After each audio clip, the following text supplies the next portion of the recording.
on le voit à Bruxelles, et on peut faire le même constat en région wallonne, c'est un peu différent en Flandre, on peut en parler, mais globalement, le défi de la formation, il concerne tout le monde. Et à Bruxelles spécifiquement, la différence entre la qualité de formation des demandeurs d'emploi et les emplois disponibles et les qualifications que ces emplois requièrent, elle est énorme.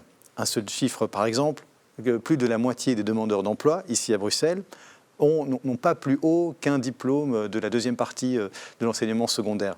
C'est énorme, c'est dû évidemment à toute une série de causes.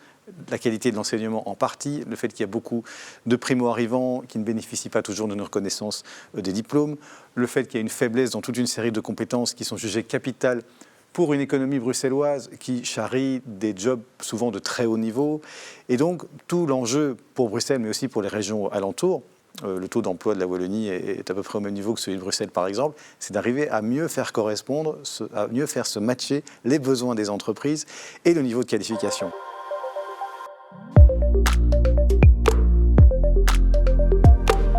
Bonjour à toutes et à tous, 4e numéro de Let's Talk Elections et de ce tour d'horizon des sujets économiques et sociaux qui préoccupent les entreprises à 6 mois des élections. Aujourd'hui, nous allons notamment parler d'économie circulaire et de ce qui peut freiner ou motiver les projets d'investissement.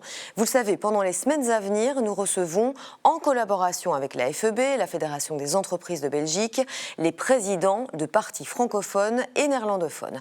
Aujourd'hui, c'est au tour de François De Smet d'être avec nous. Il est le président du parti Défi et également député fédéral.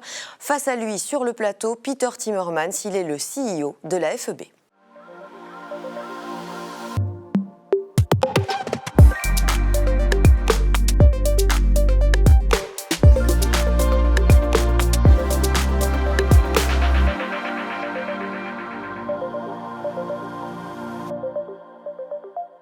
François De Smet, bonjour. Bonjour. Alors 2024, c'est une année électorale. Est-ce que c'est l'année de tous les dangers ou l'année de tous les possibles? Dans quel état d'esprit est-ce qu'on est quand on est un président de parti et qu'on est à 6 mois de 3 scrutins?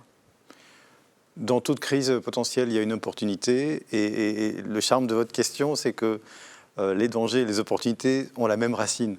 Toujours. Donc c'est une année périlleuse, 2024, pas juste pour les partis politiques, mais pour notre pays. Je le vois bien, je vois même que les entreprises commencent à anticiper le fait que peut-être on va se retrouver 6 mois, 9 mois, 1 an et demi dans une crise, ce qui a un impact direct sur le budget de l'État, sur la capacité de l'État fédéral à investir. Mais comme tous les rendez-vous électoraux, c'est aussi une opportunité. Et l'atout de la démocratie, c'est de permettre la contradiction et le débat des idées. Et si nous voulons que les partis les plus extrémistes ou populistes ne remportent pas la mise, c'est à nous, les partis démocratiques, d'être plus convaincants que les autres et de saisir un peu mieux le fil du temps. Peter Timmermans, bonjour. Du côté de la FEB, la préparation elle est tout aussi intense. Vous avez rédigé un mémorandum complet. Il a été envoyé à tous les partis politiques. Quelles sont les grandes lignes de ce que vous voulez voir advenir pendant la prochaine législature? J'imagine qu'il y a à la fois de la continuité et à la fois des réformes. Le mot le plus important, c'est perspective. On a travaillé dans la perspective de 2030. Et donc, on a bien travaillé avec nos secteurs, nos fédérations, sur un livre avec une trentaine d'idées, trentaine de fiches qui doivent avoir comme résultat que notre pays soit parmi les sommets au niveau européen. Et les points les plus importants, la priorité pour nous, c'est restaurer la compétitivité de notre économie. Sans entreprise compétitive, pas de valeur ajoutée, pas de recettes pour l'État, pas d'emploi. 2, sécurité d'approvisionnement en termes d'énergie. 3, transformer notre économie vers une économie circulaire. Et 4, la simplification administrative. Alors je vous le disais, nous allons aborder plusieurs thèmes au cours de l'émission. Le choix du premier thème a été laissé au président de parti et le choix de François De Smet, il s'est porté sur la formation.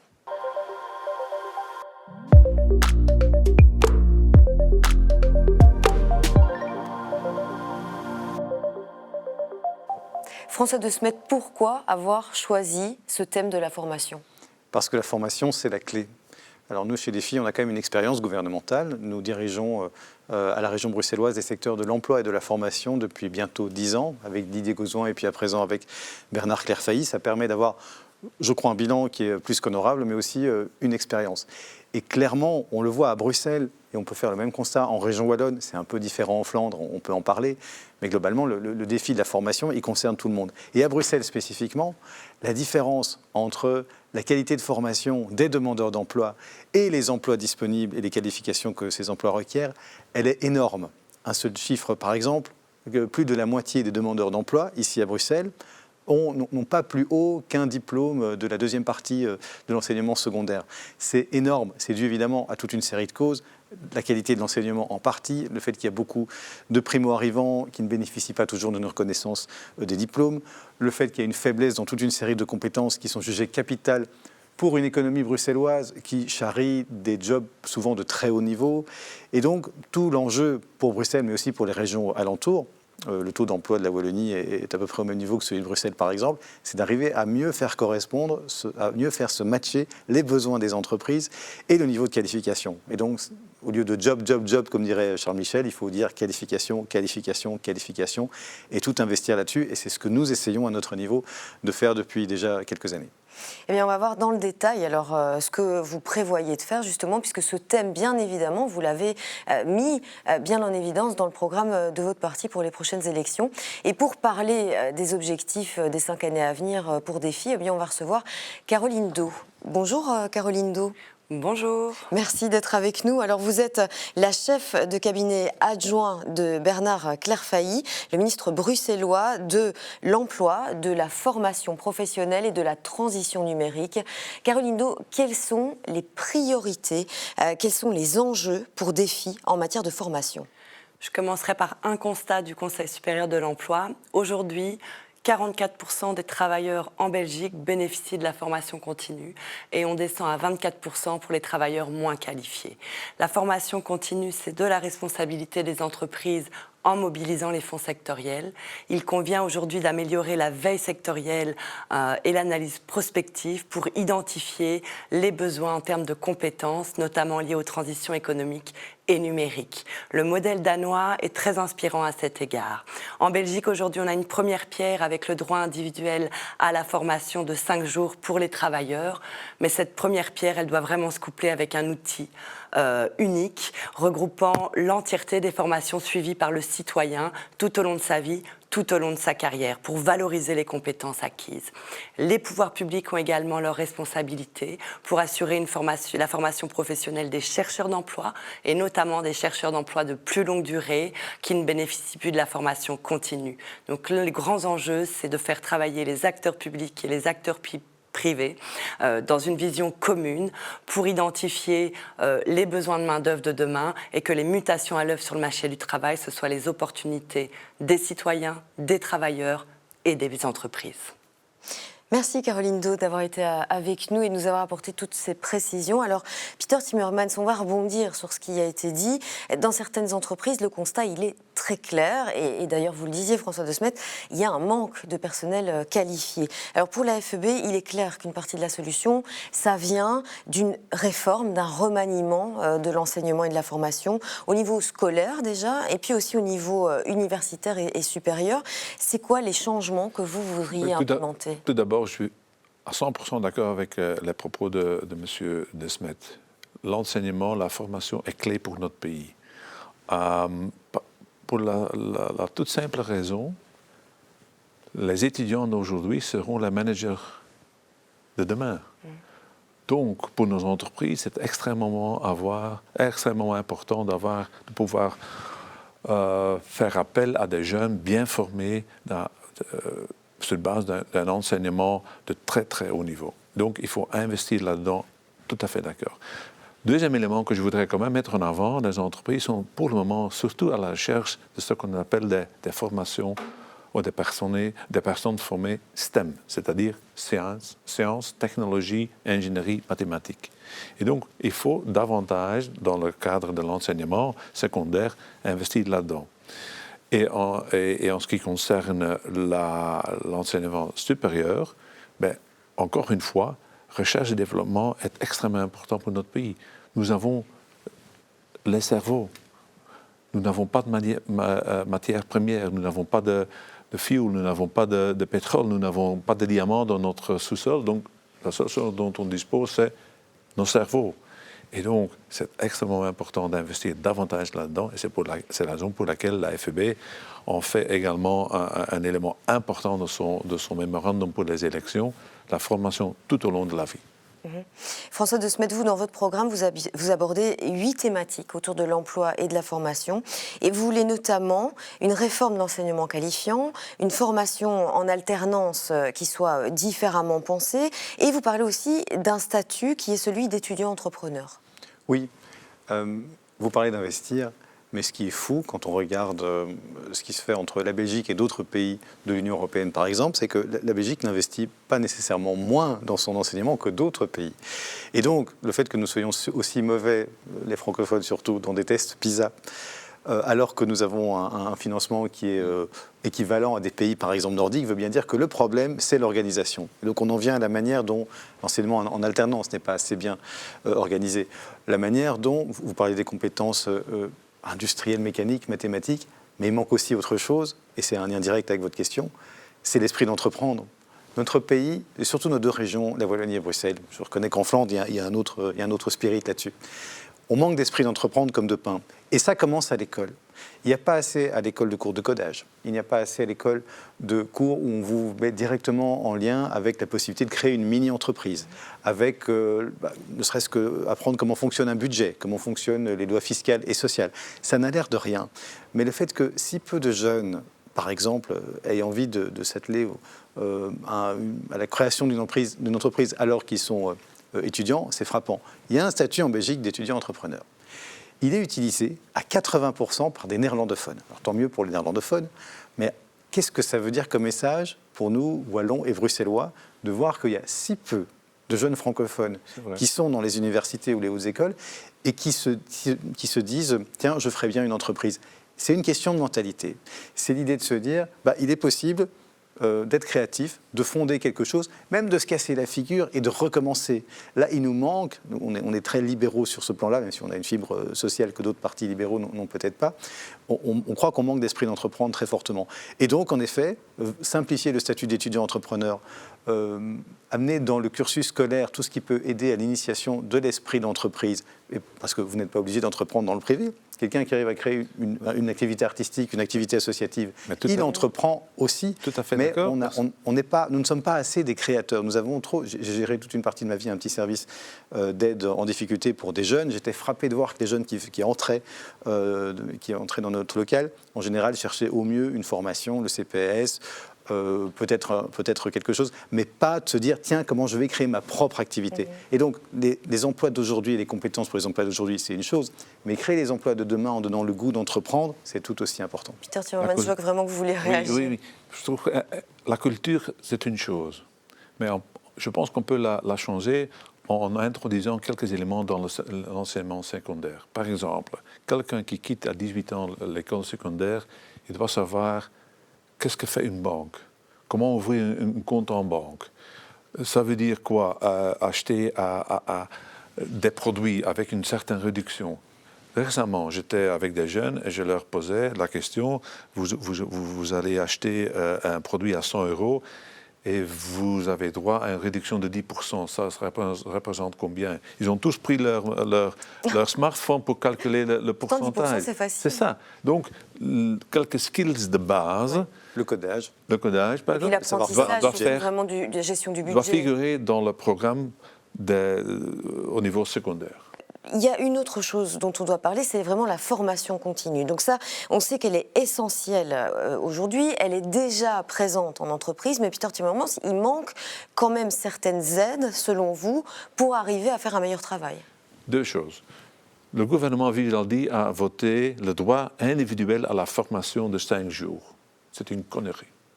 Ça veut dire il n'est pas d'accord, François Smet. Oui, parce qu'on donne le droit de formation, le droit à la formation pendant 5 jours, indépendamment des besoins, indépendamment de la situation saine de l'entreprise. Peut-être j'ai besoin de 2 jours aujourd'hui et de 20 jours l'année prochaine. Non, c'est 5 jours, définitif. Tous les experts en formation nous disent non, il faut le faire autrement. Il faut l'intégrer dans la culture de l'entreprise et, oui, j'ai visité certaines entreprises où on est recruté, et la première année, 20 jours de formation. Mais ce n'est pas au niveau individuel. Deuxième élément, je pense qu'une mesure importante pour la prochaine législature, quand les entreprises investissent dans la formation, et surtout dans la formation où il y a pénurie, pourquoi pas prévoir une déductibilité fiscale à 150%. Et on peut orienter alors les formations organisées par les entreprises dans une certaine direction où il y a plus de besoins, etc., etc. Donc des mesures simples, pas individuelles, mais collectives au niveau de l'entreprise. À mon avis, c'est là qu'il faut, c'est cet élément qu'il faut miser au lieu des droits individuels. Vous, ce que vous soutenez, François De Smet, c'est un droit à la formation tout au long de la vie pour les citoyens. Oui. Donc, clairement, vous n'êtes pas d'accord. On peut se rejoindre. Alors, je ne vais pas défendre tout le bilan de la Vivaldi, je suis quand même dans l'opposition, mais ils ont eu le mérite de tenter quelque chose qui peut être amélioré, qui peut être simplifié. Ça ne doit pas être 5 jours, parce que certains en ont besoin que de 2, ou parfois de 10 ou de 20. Mais quand il y a un droit à la formation, c'est quand il y a un droit à la formation... Vous n'êtes pas obligé d'utiliser ce droit. Oui, mais donc, le travailleur lui-même dit « j'ai envie de me former, oui. Je n'ai pas envie de me former, oui. » Alors, quand il y a un droit individuel à la formation, alors il faut l'accompagner d'une obligation à la formation. C'est ça. Oui, alors c'est d'ailleurs ce qu'on fait à Bruxelles, ce qu'on commence à faire avec le bilan de compétences pour les chercheurs d'emploi, ce qui est un autre sujet que la formation continue. Je crois que les gens doivent être, les travailleurs, les entreprises, ne sont pas assez dans l'idée de voir à quel point le monde change rapidement. Et que le fait de se former, alors on le présente comme un droit, mais c'est vrai que pour les entreprises et pour les travailleurs, ça devient une contrainte parce que tout change d'une manière formidable. Donc tout ce qui permettra, je suis ouvert moi à l'exemption fiscale. Il y en a une par exemple qui fonctionne très bien sur la recherche et développement. Les entreprises qui investissent en recherche et développement ont une exemption fiscale. C'est un levier, d'ailleurs sans ça, elles feraient sans doute beaucoup moins de recherche et développement. De la même manière, c'est un intérêt général pour l'entreprise, mais aussi pour le travailleur, et c'est normal que l'État y mettre quelque chose, parce que peut-être que le travailleur va quitter un jour son entreprise et qu'on est donc dans une idée d'intérêt général. Moi, ça ne me choquerait pas comme le dit M. Timmermans, on applique une sorte d'exemption fiscale s'il y a un investissement pour l'ensemble de la société. Mais il n'y a rien à faire. Commencer les choses en ouvrant un droit à la formation continue.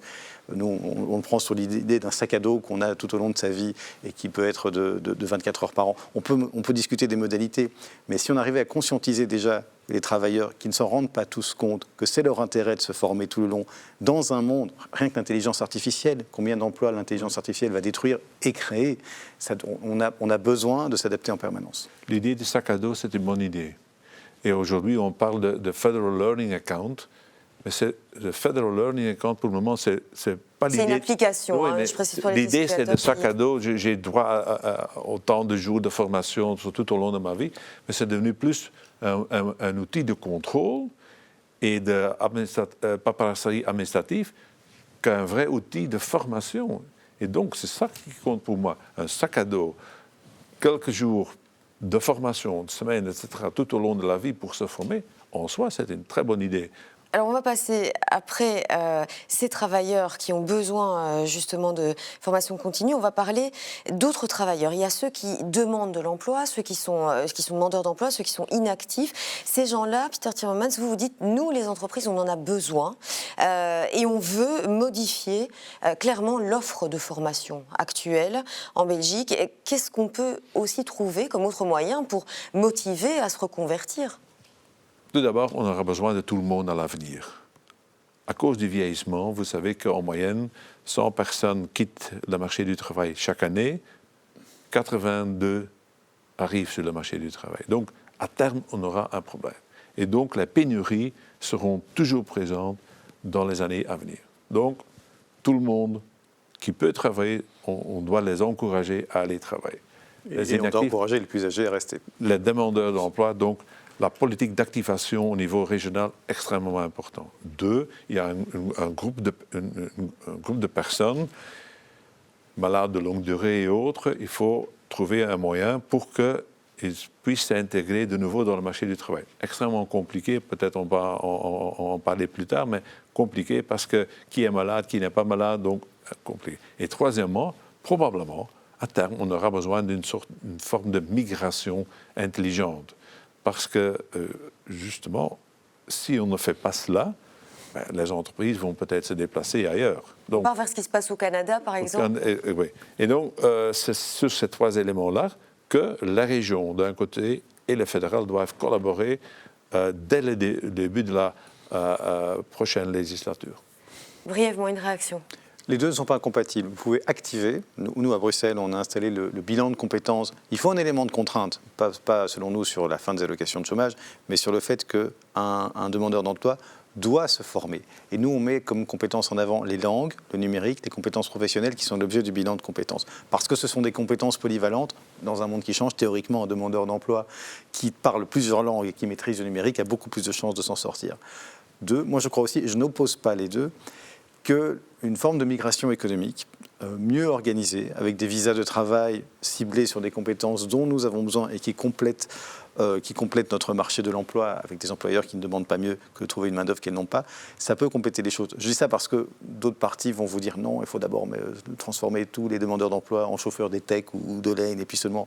Non, l'emploi, le secteur de l'emploi, c'est quelque chose de dynamique. Si vous faites travailler plus de gens, d'autres entreprises vont se créer et c'est bien pour tout le monde. Donc les deux sont combinables et c'est une réponse, si c'est bien régulé, de répondre aussi à la lutte contre la migration illégale.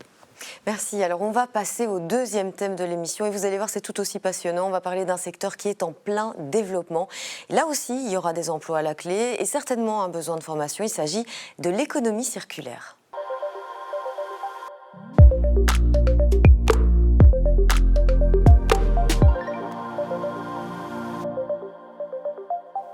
Et pour en parler, nous allons accueillir Cédric Vanouk. Bonjour. Bonjour. Alors vous êtes le CEO d'une entreprise qui s'appelle Resortex. L'économie circulaire, on va peut-être d'abord poser un peu les bases, même si tout le monde commence à comprendre. En théorie, quand on consomme, on achète, on consomme, et à la fin on jette, ou on s'en débarrasse. Maintenant, avec l'économie circulaire, ce qu'on fait, c'est qu'on achète, on consomme, et puis hop, on recycle. Et vous, c'est ce que vous avez voulu faire.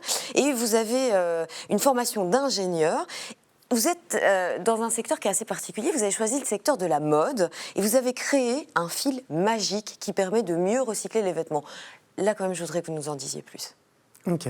La mode, c'est peut-être une industrie assez particulière, mais c'est quand même une industrie où il y a toutes les secondes un camion de déchets qui est jeté au niveau global. Donc c'est une industrie qui pollue énormément, c'est une des 4 ou 5 industries les plus polluantes au monde. Et si on veut recycler, justement, quand on fait ça à la maison, on va mettre la bouteille de plastique dans la poubelle PMC, le papier dans la boîte à papier, etc. Et dans un vêtement, il faut faire la même chose. Il y a le bouton, le zipper, la doublure, etc. Il faut en fait tous trier. Mais on ne peut pas le trier parce que tout est cousu l'un à l'autre. Donc en fait, on a un problème dans toute cette industrie textile, c'est qu'il y a beaucoup de produits qui ne sont pas recyclables du tout par leur conception. Et donc ce besoin de démontage et beaucoup trop chronophage manuellement, mécaniquement, on a trop de pertes de matière.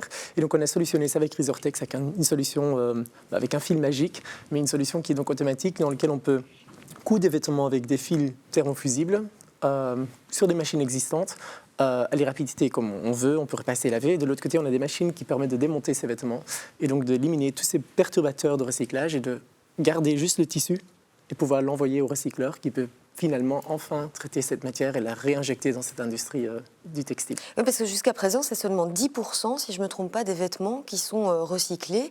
Et on voit que les consommateurs, ils ont un intérêt quand même qui est croissant par rapport à toute cette problématique. Est-ce que c'est aussi le cas des entreprises ? Est-ce que maintenant, les gros groupes se soucient de ça pour un petit peu plus que juste l'aspect sustainable sur le site Internet ? C'est grâce un peu à la Commission européenne que les gros groupes commencent à s'intéresser un peu plus et à regarder vraiment comment solutionner les problématiques.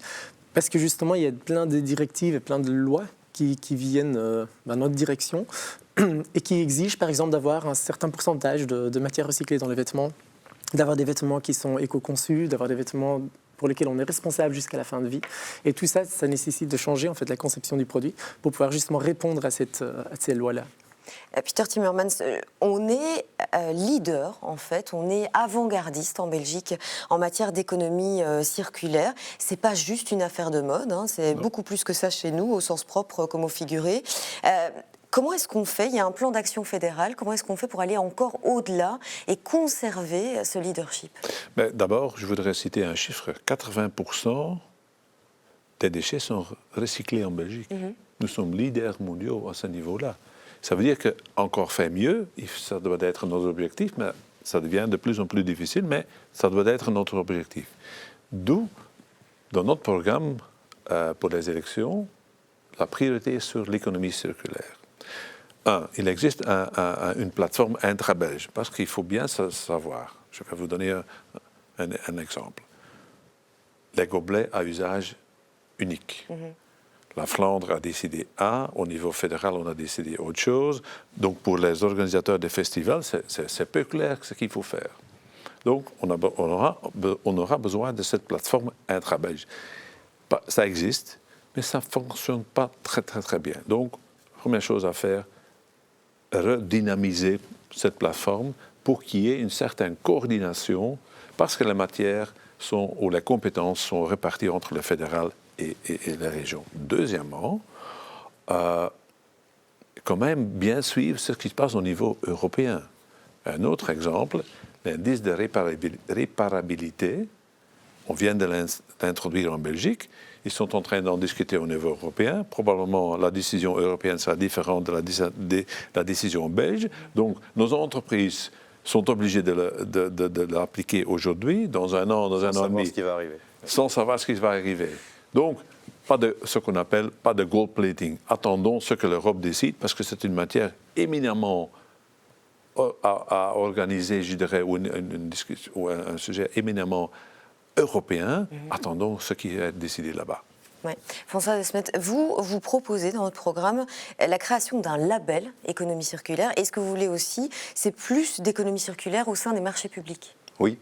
D'abord, je veux dire que c'est un sujet que je trouve passionnant et je trouve que c'est un signe des temps.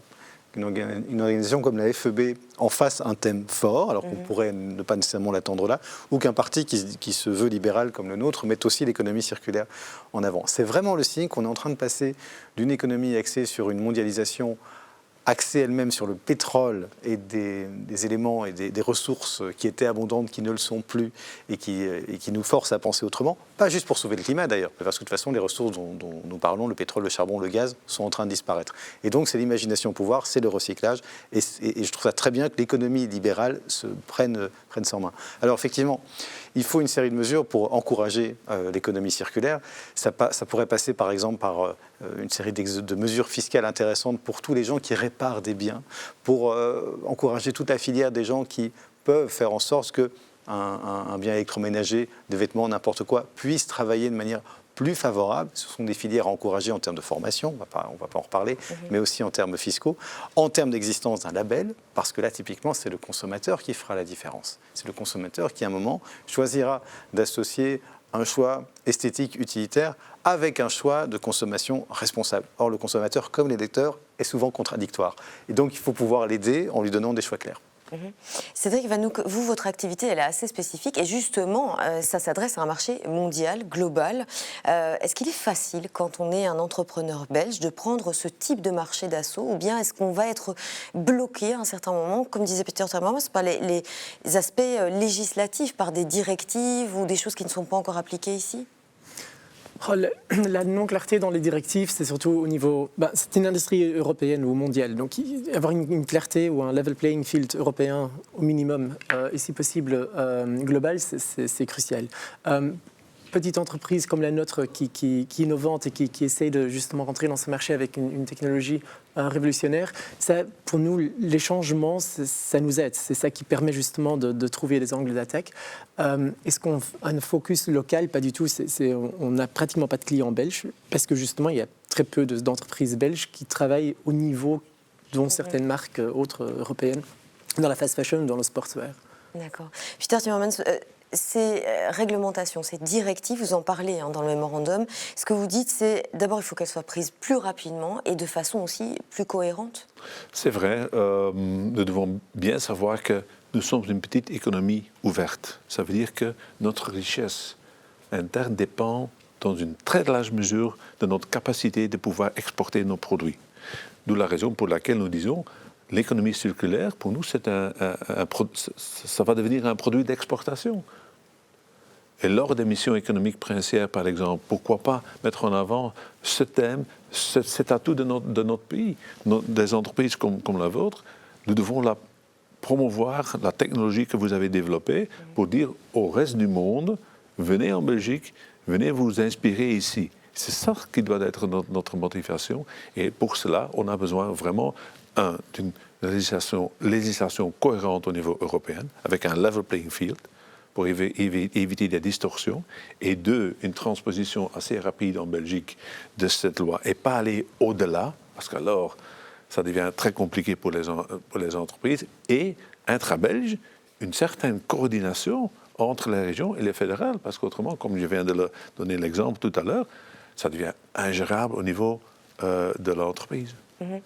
François Smet, il y a une solution pour Défi, vous en parlez, vous, ça, pour les prochaines législatures? Sur la lasagne belge qui, dans ce domaine, comme tant d'autres, complexifie la vie des entrepreneurs et des citoyens, écoutez, plus de concertation. L'avantage qu'on a, c'est le parapluie européen. Donc si tout le monde pouvait se mettre dans les mêmes rails, parce qu'en effet, la situation de notre pays est directement corrélée à celle des voisins qui nous entourent, ça, je crois que c'est quelque chose qui peut unir flamands, bruxellois et wallons. Mais comment on peut changer ça?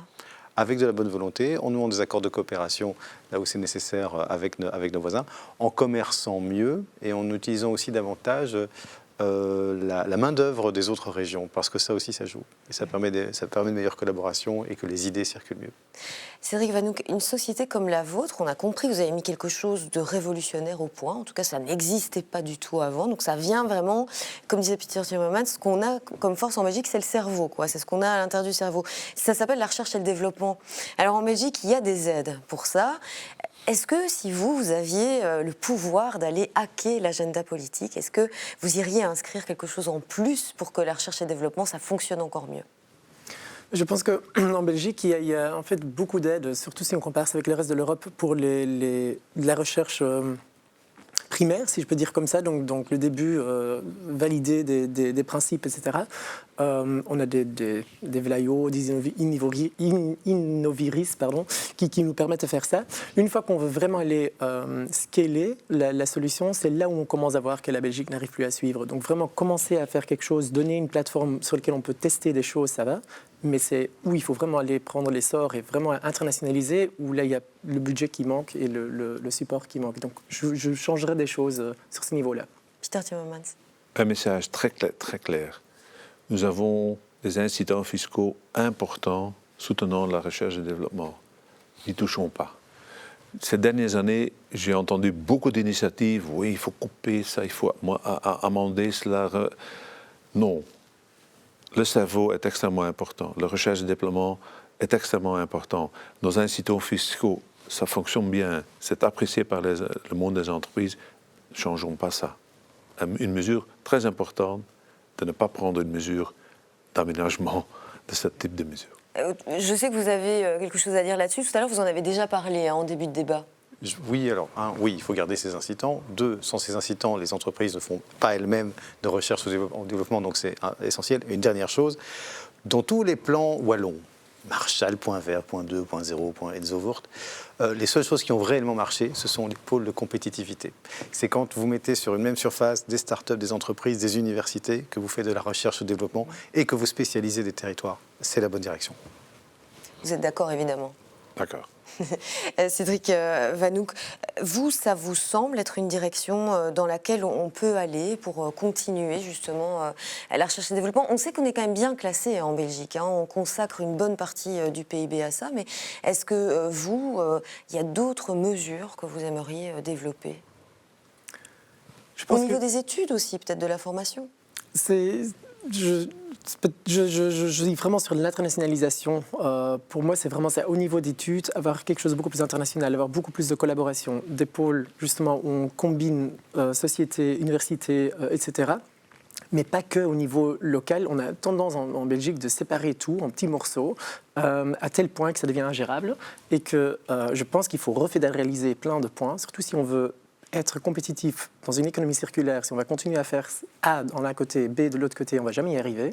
Et déjà, même au niveau de notre pays, ça va être très compliqué. Donc je pense qu'il faut vraiment avoir une vision de collaboration au niveau mondial même, et pas qu'européen, dans différents secteurs et vraiment aussi mélanger ces différents secteurs, aussi bien l'éducation que les secteurs de développement et d'entreprise. Le développement de votre entreprise, vous le voyez, sur quelle échelle? C'est quoi? C'est à 5 ans, vous devez être à l'international, à 10 ans? Comment vous imaginez ça? Aujourd'hui, on est déjà à l'international, mais on veut devenir un standard. Nous, on a vraiment comme ambition de devenir le nouveau standard dans le vêtement, ou en tout cas dans l'industrie textile sur la séparation, donc spécifiquement sur la séparation de vêtements. C'est une grande ambition, mais voilà, c'est l'ambition qu'on porte. Et si on n'a pas cette ambition-là, on n'aura pas d'impact. Peter Timmermans, il y a encore des secteurs à développer dans l'économie circulaire? Est-ce qu'il y a des hommes et des femmes chefs d'entreprise qui pourraient être tentés de franchir le cap, qui hésiteraient et qu'on pourrait rassurer en disant c'est vraiment un secteur prometteur? Oui, certainement. Mais je sens quand même, parmi mes membres, partout cet élément d'économie circulaire est présent. Et donc ça me rassure. Et dans certains métiers, c'est beaucoup plus facile de le faire que dans d'autres. Ça dépend entre autres de niveau de recherche et développement et des inventions de l'un et de l'autre, mais ça évolue dans le bon sens. Et nous publions chaque année un rapport. Quelle est la situation aujourd'hui? Est-ce qu'on avance ou pas? Est-ce qu'il y a une stagnation? Pour quelles raisons? Et donc c'est un outil de sensibilisation de nos membres, en disant voilà, il y a des entreprises, des bons exemples, allez voir. Peut-être vous allez apprendre certaines choses. Donc, mettre ensemble, ici, ce n'est pas une rencontre entre des jeunes et des chefs d'entreprise, ce sont plutôt des rencontres entre chefs d'entreprise. Un échange de savoir. Qui s'inspirent mutuellement. D'accord. Cédric Vanouk, merci d'avoir été avec nous aujourd'hui. Merci à vous. Et nous allons maintenant aborder notre troisième thème, les projets d'investissement.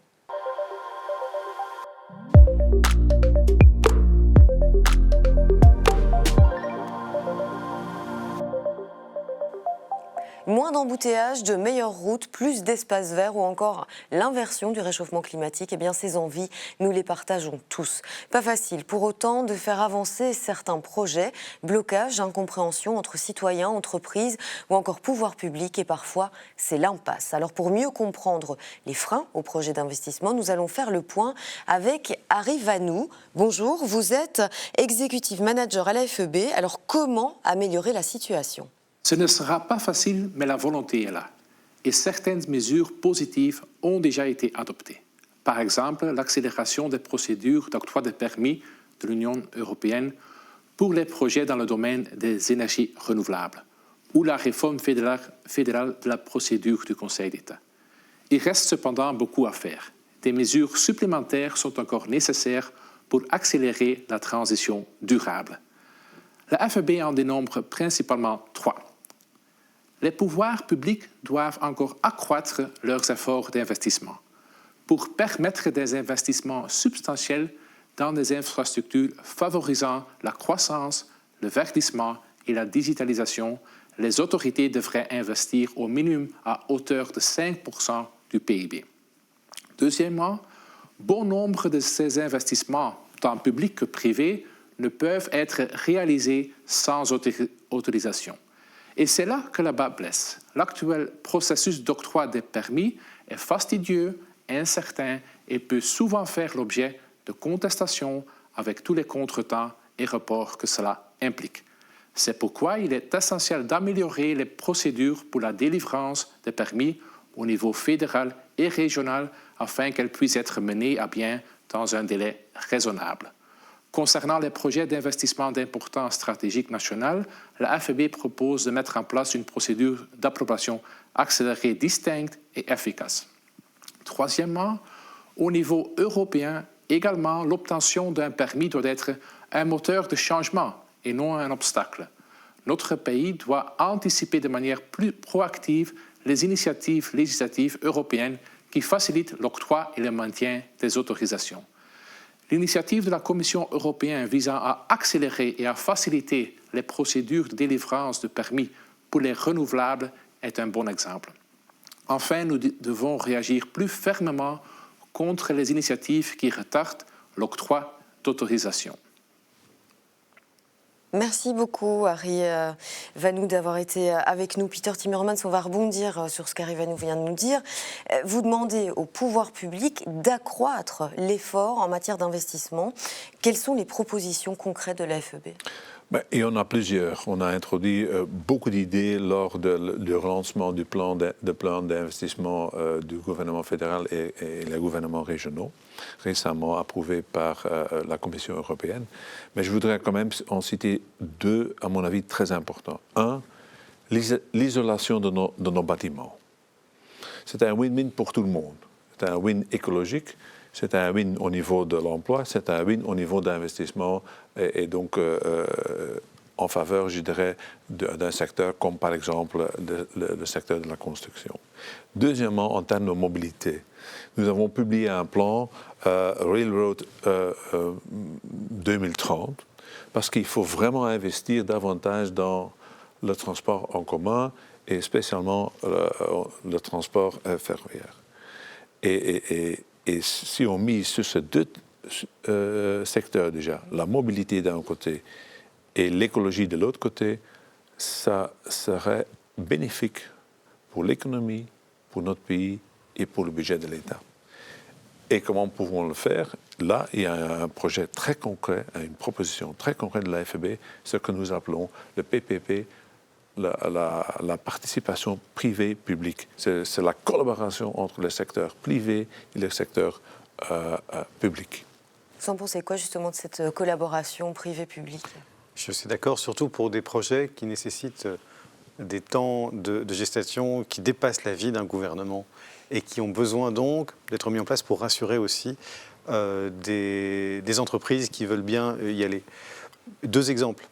Monsieur Timmermans parle des chemins ferrés. À Bruxelles notamment, il y a un métro que nous tentons de terminer jusqu'ici. L'arrêt un jour sera ici à Bordeaux, on l'espère. Ce qu'on essaie de faire comprendre à certains de nos partenaires, c'est que la seule solution est sans doute un partenariat public-privé et qu'en plus, parce que c'est normal que l'argent public ne suffise pas à payer l'entièreté d'un métro, le budget bruxellois n'y suffit pas et donc on peut aussi demander que d'autres niveaux de pouvoir comme le fédéral, qui a quand même un intérêt à ce que sa capitale fonctionne, investissent plus. Mais là, typiquement, un métro, c'est un budget complètement écologique, climatique, qui permet de se débarrasser de voitures, de pollution, mais dont l'amortissement est de plus de 100 ans.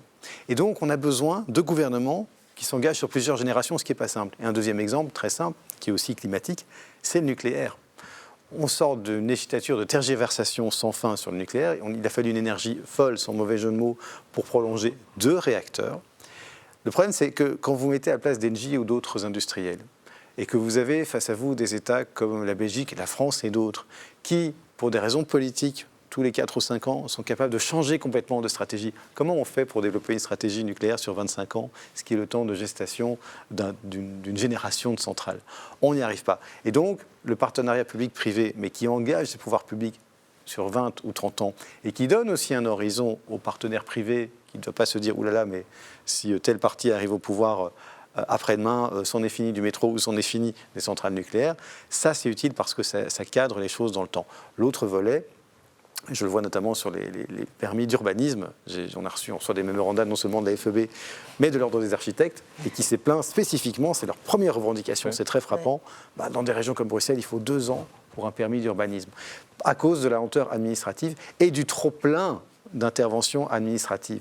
Pas par manque de fonctionnaires, par trop plein d'étages. Ouais. Et donc, il demande une étape de simplification majeure. Vous, ce que vous proposez, c'est carrément une procédure accélérée, tellement c'est antinomique pour ce que vous appelez les projets stratégiques. Oui, donc nous parlons d'un fast lane. Aujourd'hui, c'est la commune qui doit s'exprimer, parfois la province, puis la région, peut-être aussi l'État fédéral. Et à la fin, quelqu'un va au Conseil d'État, il obtient un gain de cause, il faut changer une virgule et on peut recommencer de zéro.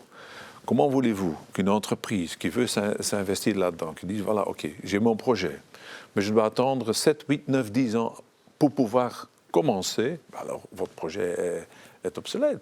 Et donc, quand il s'agit d'un projet stratégique, que ce soit le métro à Bruxelles, que ce soit une ligne entre ville A et ville B, que ce soit dans le nucléaire, que ce soit dans l'énergie, quand l'État, la politique considère que c'est un projet stratégique, alors il faut se dire, voilà, c'est une procédure séparée, fast lane, rapide, claire et nette. Ça ne veut pas dire qu'il faut écouter les riverains ou les communes, non. Mais une fois qu'on a pris une décision, qu'une étape est franchie, OK, c'est consolidé, on arrête. Et donc c'est clair alors que pour des projets stratégiques, en 2 ans de temps, ça doit être clair. On démarre et après 2 ans, c'est clair. C'est faisable? Oui, et j'ajoute que ça vaut aussi pour les particuliers. Mais ça a une incidence directe, notamment sur l'isolation. Que font des particuliers à Bruxelles ou ailleurs qui se rendent compte qu'il faut 2 ans pour obtenir un permis d'urbanisme, ne serait-ce que pour isoler un toit ou changer leur châssis? Ils le font quand même sans permis.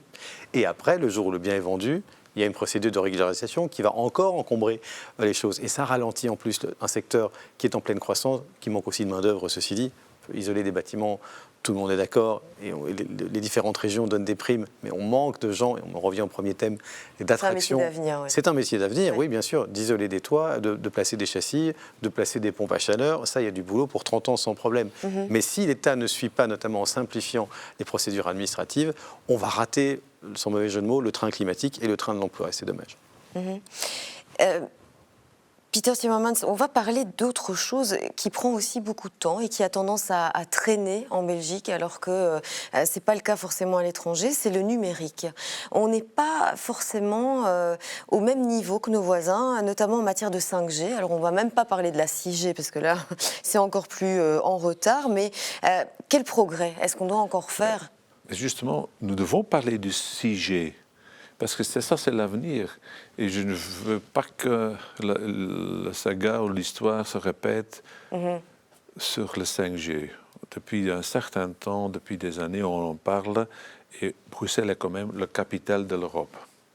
Mais ça traîne, on avance, on retarde, on n'est pas sûr. Il y a des différences entre les régions fédérales et autres. Et entre-temps, le 6G s'annonce. Donc ma proposition est très claire. OK, avançons là où c'est possible sur le 5G, mais préparons-nous déjà sur le 6G. Et si c'est la même saga, ben alors, désolé, notre image à l'extérieur est abominable. Vous êtes d'accord avec ça? Mais oui, nous sommes un petit pays ultra connecté, très dépendant de ses voisins, avec une forte diplomatie et un réseau, notamment entrepreneurial extérieur, qui est une vraie force. Et dès que nous sommes plus lents que d'autres sur les nouvelles technologies, eh ben, on permet à d'autres villes, à d'autres pays d'émerger à notre place. Or, la Belgique, notamment à l'international, arrive à se tailler parfois une part de lion parce qu'elle investit intelligemment des niches avec ce que nous avons dans nos têtes. Et donc, ne pas se doter à tout le moins des mêmes outils que les autres, c'est du sabotage. Je pense qu'il y a aussi un point sur lequel vos deux volontés se rejoignent, votre mémorandum et vous, votre programme. C'est le point sur lequel on peut parler de la digitalisation de tout ce qui est administratif pour que ce soit beaucoup plus facile pour les entreprises. C'est vrai, donc la digitalisation est extrêmement importante dans la relation entre le monde des entreprises et le monde de l'État, de l'administration. Et là, il y a encore du travail sur la planche. La signature électronique, les contrats électroniques, le e-box, comme on appelle ça, etc. Donc là, nous avons des propositions très concrètes. Il y a des avances, mais trop lentement. Et donc, nous proposons que lors de la prochaine législature, qu'il y a vraiment une accélération dans ce domaine-là, qu'il y a un ministre ou un secrétaire d'État qui est vraiment désigné pour le faire. Cette législation, on a fait beaucoup d'études, on a bien examiné le problème, mais maintenant il faut agir. Vous êtes d'accord aussi avec l'action? Oui, d'abord sur le constat, il y a une étude déjà il y a quelques années de l'UCM qui chiffrait à 6 milliards à peu près le coût administratif pour les entreprises par an. C'est gigantesque. Il faut une banque de données unifiée des entreprises. Il faut qu'une fois qu'une entreprise ait donné ces identifiants et ces données à un niveau de pouvoir et à une administration, qu'il suffit d'aller rechercher dans cet endroit les données de l'entreprise et qu'elle soit débarrassée d'un certain nombre de sa charge administrative. J'ajoute aussi que ça joue très fort, on parlait d'esprit d'entreprendre tout à l'heure, dans ce qui peut décourager des jeunes notamment à démarrer une entreprise. il n'y a pas que le fait que culturellement, en Wallonie ou à Bruxelles, ce soit plus compliqué. Il y a aussi qu'on ouvre une boîte de Pandore avec une complexité administrative qui n'est vraiment pas simple à gérer. Et donc simplifier la vie des entrepreneurs, c'est aider notre économie, mais c'est aussi insuffler une envie d'entreprendre peut-être à des gens que ça peut freiner. Permettez-moi de vous donner un exemple. Vous connaissez tous It's Me. Oui. C'est un développement, ça a été développé par une entreprise privée. Ça marche très bien. Ça marche très bien. Et donc, j'insisterai pour qu'on utilise cet outil-là qui existe déjà, qui marche très bien, que tout le monde connaît, qu'on l'utilise aussi, par exemple, pour les relations entre le secteur privé et le secteur public. Il ne faut pas réinventer la roue quand ça existe déjà. Et donc, le partenariat entre le secteur privé et le secteur public est très important dans le numérique et dans le digital. Merci messieurs pour ce débat, merci pour cet échange de points de vue qui a permis peut-être d'avancer sur des points qui restaient encore à clarifier entre les entrepreneurs et votre parti. Merci à vous surtout qui nous avez suivis depuis la maison et puis rendez-vous la semaine prochaine pour un nouveau numéro de Let's Talk Elections.